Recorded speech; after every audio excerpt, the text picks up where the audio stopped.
Hello everyone, welcome to the Golden Vlog. So today we are going to do our MCQs section 4 to section 10. तो last lecture अगर आपने मेरा देखा होगा तो उसमें हमने सेक्शन 4 to 10 का डिस्कस किया था सेल ऑफ गुड्स एक्ट का। तो आज हम उसी सेक्शन की जो है वो MCQ पे डिस्कशन करेंगे। ये वीडियो देखने से पहले अगर किसी ने मेरी लास्ट वीडियो नहीं देखी तो प्लीज आप पहले वो जाके देख लीजिए। उसमें मैंने लेक्चर 4 to लेक्चर 10 हमने पूरा कवर किया है and today we are gonna do our MCQs of that. So without wasting any time, let's start with the video. तो फर्स्ट हमारा क्वेश्चन क्या है that contract of sale under section 4 of sale of goods act 1930 comprises of. अच्छा, तो contract of sale में executive contract of sale, executive contract of sale, both executive and executed contract of sale, only A and not C. तो जब हमने section 4 किया था तो उसमें हमने क्या देखा था कि कॉन्ट्रैक्ट ऑफ सेल जो है वो एग्जीक्यूटिव भी होता है और एग्जीक्यूटिव कॉन्ट्रैक्ट ऑफ सेल भी होता है। एग्जीक्यूटिव कॉन्ट्रैक्ट किस में होता है? अग्रीमेंट टू सेल में। एंड एग्जीक्यूटेड कॉन्ट्रैक्ट हमारा होता है सेल में। ठीक है, और कॉन्ट्रैक्ट ऑफ सेल में agreement to sale and sale दोनों ही, agreement to sale and sale दोनों ही आते हैं। तो यहाँ पर आएगा both executed and executive contract of sale. Then next question we have is where under an agreement the buyer has the right to return the goods at any time and thereby free himself from any further obligation as regards the contract. It's a contract of sale, bailment, here it's hiring, ठीक है, and agency. अभी देखो cell में तो ऐसा नहीं होता है, ठीक है, बायर के पास गुड मतलब बायर के पास रिटर्न नहीं करने का राइट नहीं होता है गुड्स का। बेलमेंट में भी नहीं होता बल्कि हायरिंग में होता है। ठीक है, हाइपर में देखा तो उसमें क्या था बेसिकली कि जो पर्सन है वो गुड्स को रेंट करता है और हर महीने इंस्टॉलमेंट देता है। अभी वो जब चाहे वो इंस्टॉलमेंट देनी बंद करके गुड्स को रिटर्न कर सकता है और अपने अपने आप को फर्दर ऑब्लिगेशन से जो है वो छुड़ा सकता है। ठीक है, the next we have is sale of goods under the Sale of Goods Act 1930 creates a just in rem, a just in persona, both A and B, either A or B depending on the facts and circumstances of the cases. So now sale of goods जो है वो create करता है right a just in rem that is against the whole world. तो ये कौन सा right होता है? In rem right होता है जो पूरे world के against होता है। ठीक है, और जो पर्सनल राइट होता है वो सिर्फ उस पर्टिकुलर पर्सन के अगेंस्ट होता है।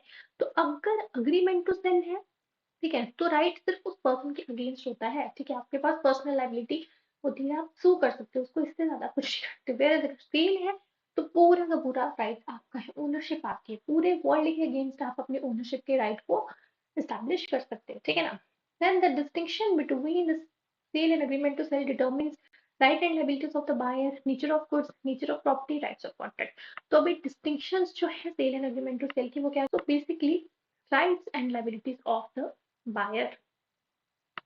ठीक है, देन आगे हमारा सेक्शन 5 का question, which of the following is necessary for the formation of contract of sale under section 5? Payment, delivery, both payment and delivery, neither payment not delivery. अच्छा, तो जब हमने सेक्शन 5 पढ़ा था तो हमने इसमें क्या देखा था कि ऑफर होनी चाहिए, एक्सेप्टेंस होनी चाहिए, प्राइस होना चाहिए, कंसिडरेशन होनी चाहिए, उसके बाद पेमेंट और डिलीवरी चाहे सेम टाइम पे हो चाहे बाद में हो, दैट डज नॉट मैटर। तो यहाँ पर इसमें क्या आएगा? that neither payment nor delivery.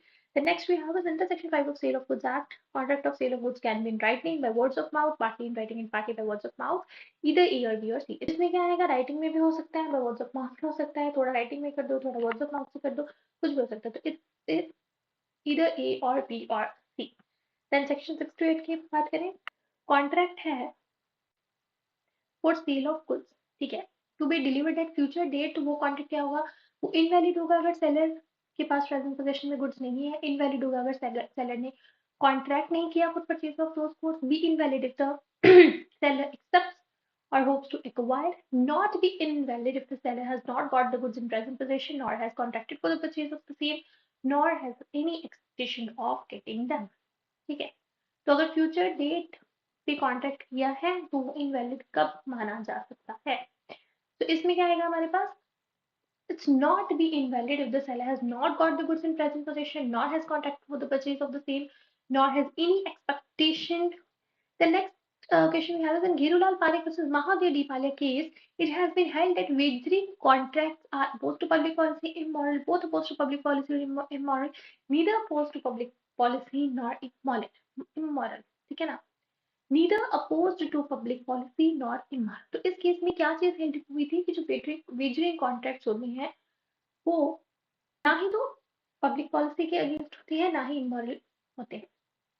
Then next we have is under Section 7 of Sale of Goods Act 1930, a contract for sale of specific goods is void where the goods have perished, flashed, or damaged without knowledge of seller, to the knowledge of seller, irrespective of doubt or knowledge of the seller, where the goods have perished or damaged to the seller's knowledge of part. तो यहाँ पर हमारा आएगा where the goods have perished, flashed, or damaged without the knowledge of seller, वो ही हमारा Section 7 के अंदर आएगा, ठीक है। Then Section 8 of the Sale of Goods has deal with cases of impossibility of performance of the contract before formation of contract, at the time of formation of the contract, subsequent to the formation of the contract, all the above. तो हमारा जो section 8 है it is about goods perishing before sale but after agreement to sale, ठीक है। तो यहाँ पर फिर हमारा जो ये कॉन्ट्रैक्ट है ये डील करेगा impossibility of performance of the contract subsequent to the formation of the contract. तो after formation of the contract अगर इम्पॉसिबल हो जाता है तो उसके बारे में सेक्शन 8 जो है वो हमें बताता है। तो under section 8 of the sale of goods act, contract for sale of goods can be avoided जहाँ पे गुड्स पैरिश्ड। तो सेक्शन 8 के अंदर हम अपना कॉन्ट्रैक्ट कब अवॉइड कर सकते हैं, जबकि बिना सेलर के किसी भी फॉल्ट से गुड्स जो हैं वो पैरिश हो चुकी हैं, तब हमारा सेक्शन 8 के अंदर कॉन्ट्रैक्ट को अवॉइड किया जा सकता है, ठीक है। यहाँ पे आएगा डी, ना द गुड्स हैव पेरिश्ड, फ्लैश्ड और damage due to the fault of neither buyer nor seller. जब ना बायर की गलती होती है ना सेलर की गलती होती है लेकिन फिर भी गुड्स पैरिश हो जाती है तो उस केस में हम सेक्शन 8 के अंदर जो कॉन्ट्रैक्ट है उसे अवॉइड कर सकते हैं। Then we have section 9 and 80, then where no price is fixed in a contract of sale of goods under section 9 of the Sale of Goods Act 1930, the buyer shall maximum price, buyer shall pay the lowest price, buyer shall pay a reasonable price, buyer shall pay the price as demanded by seller। तो यहाँ पर अगर section 9 के under contract के price fix नहीं किया गया है तो उस केस में जो बायर होता है वो क्या करता है, रीजनेबल प्राइस जो है वो पे करता है। सेक्शन 9 सब सेक्शन 2 हमें ये ही कहता है। सेक्शन 9 सब सेक्शन 2 क्या कहता है कि अगर प्राइस जो है फिक्स नहीं किया गया कॉन्ट्रैक्ट ऑफ सेल तो उस केस में बायर एक रीजनेबल प्राइस जो है वो पे करेगा to sale. Then next, the primary evidence of reasonable price within the meaning of Section 9 of Sale of Goods Act 1930 is current price, market price, one which court fixes average of the highest and lowest price in between। तो reasonable जो price है वो basically कौन सा price होता है, current price होता है या मार्केट प्राइस होता है या जो कोर्ट फिक्स करता है वो प्राइस होता है या एवरेज होती है। So it's basically market price, जो मार्केट प्राइस उस टाइम पे प्रिवेल कर रहा हो वो हमारा रीजनेबल प्राइस होता है। So under section 9 of Sale of Goods, say what is reasonable price is a question of fact, question of law, it's question of fact and law, only C and not C or B। तो fact, question of fact होता है, question of law। So हमारा section 9 subsection 2 क्या कहता है, what is the reasonable price is a question of fact dependent on the circumstances of each particular case। So it's a question of fact। Then the duty of fixing value for the goods under section 10 of Sale of Goods Act 1930 can be delegated by valuers, can be delegated by valuers with the consent of buyer, can't be delegated by valuers, can't be delegated by the valuer with the consent of the buyer। तो जो वैल्यूर होता है, जो third party होती है जिसे fix करना होता है प्राइस, वो अपनी ये जो ड्यूटी है इसे डेलीगेट कर सकती है या नहीं कर सकती है according to section 10 of the act.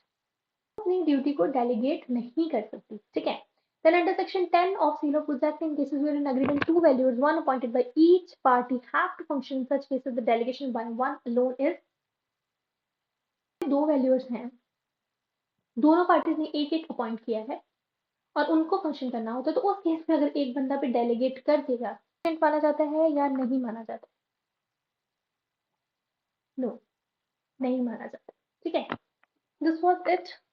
ये थी हमारी सेक्शन 4 से 10 तक एमसीक्यूज। अगर आपको कोई भी इशू है, कोई भी डाउट है, you can ask me next time. If you want such topic, this subscribe and like and thank you.